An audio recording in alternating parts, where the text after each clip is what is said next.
Korea, we have a big problem. We have somebody that is not doing the right thing, and that's going to be my responsibility. But I'll tell you, that responsibility could have been made a lot easier if it was handled years ago. President Trump today warning North Korea, this ahead of tomorrow's meeting with China's President Xi Jinping.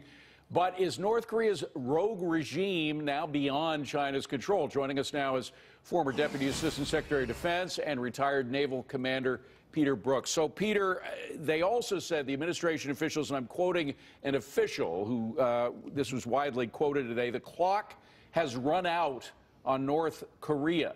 That implies that something is about to happen in actions that we take against it. Do you know what that is?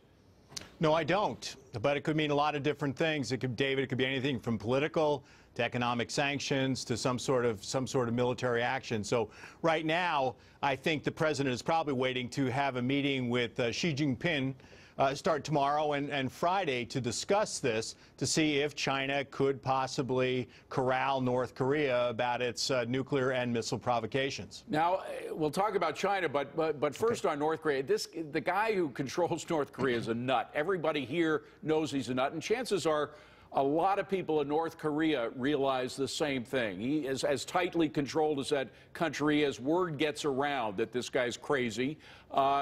Is there anything we can do to force him out from the inside? It's pretty difficult. It's a complete police state. The government has control of the guns, the food, information.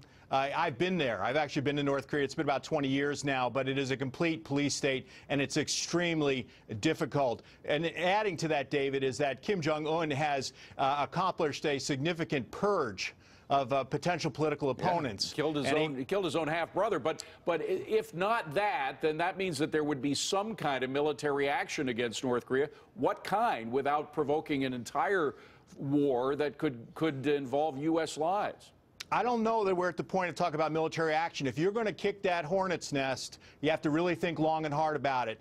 The North Korean, war on the Korean Peninsula would be deadly for both sides. Seoul is only 25 miles from the misnamed demilitarized zone, the most heavily militarized line in the world. 20 million people live there. North Korea can reach that with artillery. All right, so very quickly, Peter, that leaves China. What can China do? China can try to rein them in because they are the biggest economic benefactor of North Korea, food and fuel. But China also get benefits from North Korea being a buffer state between South Korea and China and keeping U.S. troops south of the 38th parallel. So I don't know if China will crack down. They're worried about instability, regime collapse, and refugee flows. Well, they should worry about the billions of dollars that we're sending them every day and buying their goods. Peter, thank you very much. I'm sure Donald Trump will point that out, Melissa. The Supreme Court showdown continues. Why Senate Republicans are one step closer to going nuclear over Judge Neil Gorsuch. Plus, President Trump speaking out on the Susan Rice unmasking controversy. As Democrats double down on claims of distraction, Senator Orrin Hatch, member of the